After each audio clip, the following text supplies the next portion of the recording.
So far, 2017 has gotten off to a really slow start when it comes to new MMORPG releases.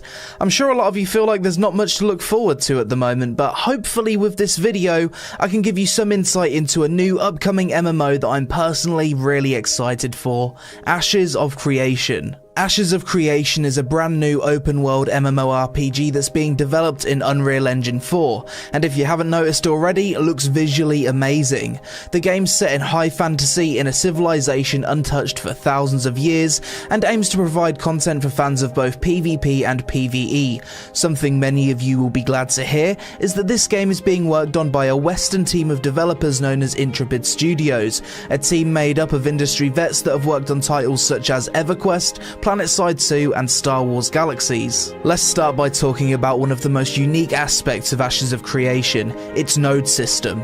So the world in this game is basically split into zones. Each zone has a node associated with it. A node is a location in the world that can be built up as players do things such as quest, gather and kill monsters in that zone. For example, when the game starts out, each node will be level 0. As players participate in activities in that zone, the node will gain experience, eventually becoming a level 1 node. Upon doing so, a camp will appear at that node and unlock new content for that zone. At level 4, a node becomes a town, level 5 it becomes a city, and at level 6 a metropolis. Every time a node levels up, the world reacts to it by offering new content to the player, such as dungeons, world bosses, aggressive monsters attacking the civilization, and new quests. Where this becomes interesting is that only a limited amount of nodes can be worked on and built up at any given time. This creates player conflict, with some players seeking the destruction of high-level nodes so that others can be worked on to unlock new content, perhaps in an area in which they've already invested resources. If you can't tell already, Ashes of Creation aims to be a very player-driven game in which no two servers will ever be the same. What I like about this system is that the players decide how the world's built. We're not waiting for the developers to release content, instead we're figuring out ways to gain access to the locked content by doing things such as forming alliances to destroy high-level nodes to free up some room for further growth and development. The world is ever changing. Trading will be something that's very important to city development, and Ashes of Creation has a first of its kind system that creates an aspect of risk versus reward when it comes to the movement of resources. One of the fundamental things preventing players from just manually transporting goods is the weight limit. You can't hold thousands of pieces of ore in your inventory like other MMOs, so instead you need to transport those goods between nodes via the game's caravan system. The reason you'd want to do this is that maybe you want to further process your goods as a crafter, and there's no facility at your current node that allows you to do so, or maybe you're a merchant that wants to sell those goods at a city or town. Either way, the caravan system is core to how goods are transported. So how does it work? As a player, you'd pay a caravan to transport your goods from one node to another. Upon doing so, a number of NPC guards will spawn to escort the caravan. The number of guards that spawn will depend on the level of the node you're transporting from. Upon spawning, players near the caravan will receive 3 different options: either help defend and escort the caravan for a reward once it reaches its destination, ignore the caravan, or attack it in hopes of creating a wreckage that only attacking players will be able to loot. This system basically creates dynamic mobile PvP zones, as well as adding value to the resources being transported. Crafting is another really big aspect to Ashes of Creation and is referred to in-game as your artisan class. There's 3 different paths you can take: gathering, processing and crafting. Down each of these paths you'll have access to professions related to that path. So if for example you wanted to do something like animal husbandry or farming, you'd need to take the gathering path. If you wanted to do cooking or alchemy, you'd take the processing path. The way this system is designed is that players can't master every single artisan class. You can choose to be a jack of all trades and learn a bit of everything, or you can put all of your chips into one path and become a true master artisan. When it comes to the leveling in Ashes, it seems like a game that's going to give you a lot of freedom and have somewhat of a sandbox feel. When your character's created, they'll spawn into the world via one of the 4 great portals. The portal you spawn in from depends on the race you choose. choose. 2 races share each portal, which means the game will have a total of 8 races to choose from. The game will not, however, be faction-based like World of Warcraft, for example. From the limited information we have so far, you can get experience and level up through multiple different avenues, such as exploration, quests, crafting, and just killing monsters, as well as the possibility of a few other things that haven't been revealed yet. There's going to be 3 different types of quests in this game: public quests, which I'd assume to be the ones that randomly spawn in the world, area quests, which sound like quests related to a specific area of the game, and quest chains that's outcome is determined by player choice. This is quite exciting for me to hear, as I've always found the most fun quests in MMOs are the ones that give you choices on how to proceed with a certain situation. It's also nice to know that you can level up through means other than questing, such as exploration, for example. Before we jump into the PvP and PvE content in this game, let's talk about the world design, player housing, and a few other things related to the setting of Ashes of Creation. So, as previously mentioned, this is a completely open world game. You can go from one side to the other without hitting a loading screen. Despite being made in Unreal Engine 4, there will be thousands of players per server. Initially I was unsure of this, as we've never seen a true MMO be developed in this engine before, but in short, they're using Unreal Engine 4 purely for its graphical fidelity, with all of the backend being IntrepidStudios' proprietary coding, designed for thousands of players on each server. The world itself will have a medieval Lord of the Rings feel to it, with lots of mysterious artifacts, abandoned cities, and diverse biomes. The game will also have 4 different seasons. Each week that goes by in real life represents one season in-game, so it'd take 1 month for an entire game year to go by, which I think's really cool. Something myself and a lot of people will enjoy about Ashes of Creation is that it's going to have 3 different types of player housing: player-built housing, node housing, and instanced housing.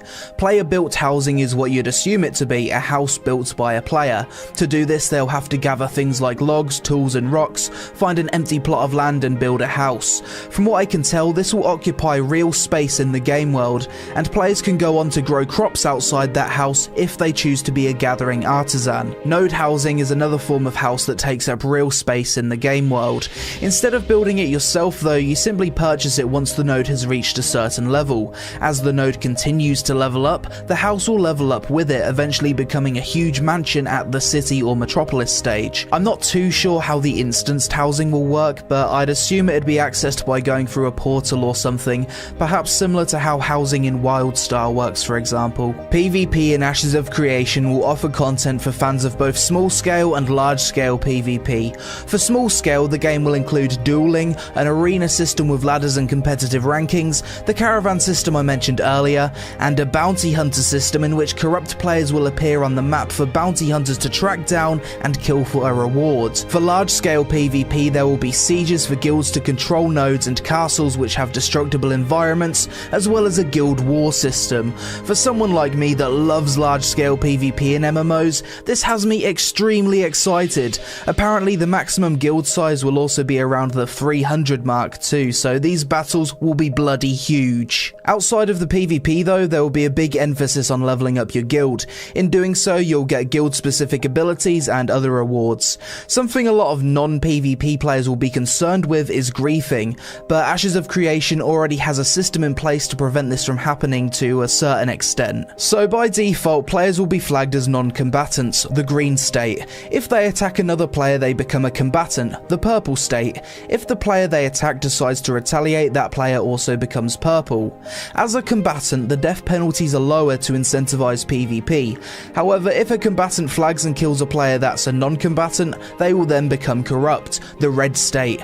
Being corrupt basically means you're an outlaw and will appear on the map for bounty hunters to track down. Non-combatants can attack you without becoming flagged themselves, and the death penalties are tripled. Additionally, you will also have the chance to drop the gear you're wearing, and you can't just go around slaughtering green players, as your combat effectiveness becomes less and less the more you kill. There will be mechanics in game that allow you to lose your corruption, but it seems like this system is designed to make people think twice before griefing others. When it comes to the PvE content in this game, it's aiming to provide a bit of everything. Dungeons out in the world, instanced dungeons aimed at group sizes larger than just 5 players, the traditional raids that people have come to love, as well as world bosses that awaken when nodes develop into the later stages.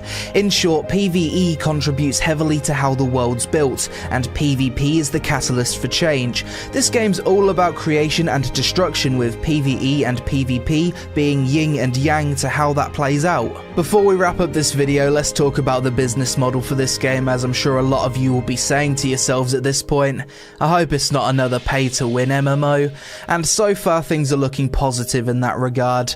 Ashes of Creation will be a subscription-based MMO costing $15 per month with no box cost. There will also be a cosmetic-only cash shop that allows players to buy costumes without having to grind for them, but that's basically it. There will be no pay-to-win items, convenience items, or any of that other bollocks we've come to hate from free-to-play MMOs. Personally, I think given the current state of the MMORPG genre, sub fee is the only way to go if you want to be taken seriously, and due to IntrepidStudios opting to publish the game themselves rather than have the business side handled by a third party, I'm confident this will not be a pay-to-win game. Something very unique that Ashes aims to do to incentivize people to bring their friends to the game is implement a referral system in which referring a friend will give you 15% of whatever they spend on sub fees or cosmetics as microtransaction currency that can be put towards your subscription. So if, for example, you bring 6 new players to the game, then that's 90% of your sub fee basically paid for each month. I love the idea of this system as it's a win-win for everyone. The developers can spend less money on marketing and more on developing the game, and the people that refer others to sign up get money off their sub fee. Whilst on the topic of business model, I was curious why, as of making this video, I hadn't heard anything about a Kickstarter for this game, so I asked the game's lead designer Steven if Ashes of Creation has or will have some form of crowdfunding, and this is what he had to say. I think as a developer that wants to self-publish, it only makes sense to do some sort of crowdfunding. Even from a community development standpoint, it's unparalleled. That being said, crowdfunding has a stigma because of bad companies running up with nothing but some concept art and ideas. I wanted to make sure we had at least a year of development under our belt as a studio with a playable game before we went for crowdfunding. At the end of this month, we're going to start crowdfunding. Its primary purpose is to allow our community to get involved early in production, with exclusive rewards and packages that allow for alpha access. After that, I also decided to ask how long they've actually been developing the game for, as based on the videos they've released, it looks like a lot has been finished already, and it turns out they've only been working on Ashes of Creation for 14 months, which is extremely fast progress for an MMORPG. Due to this progress, I'm willing to put some of my own money in to help kickstart this game, as it ticks so many of the boxes for my dream MMO, and seems to be in the hands of a team that actually knows what they're doing. Before we end this video, I just want to make you aware of my referral link for this game in the description below. If you sign up to the game through that link, it helps support my channel. This video isn't paid promotion or anything, this is just something that everyone who signs up to the website has access to, so I'm making use of it. If you guys would like to know more about Ashes of Creation, I can arrange a Q&A with the game's lead designer to answer some of your questions, so if that's something you'd really be interested in, then leave your questions in the comments below. If enough of you show interest and there's enough questions, I will make that video. But that's pretty much it for this video, guys. Hopefully I've given you some kind of hope for the future of MMOs. I know discovering Ashes of Creation has given me a lot more faith, but we'll have to wait and see how it turns out. If you actually made it this far, I really appreciate you taking the time to watch my video. I hope you all have a really great day, and I'll see you again really soon.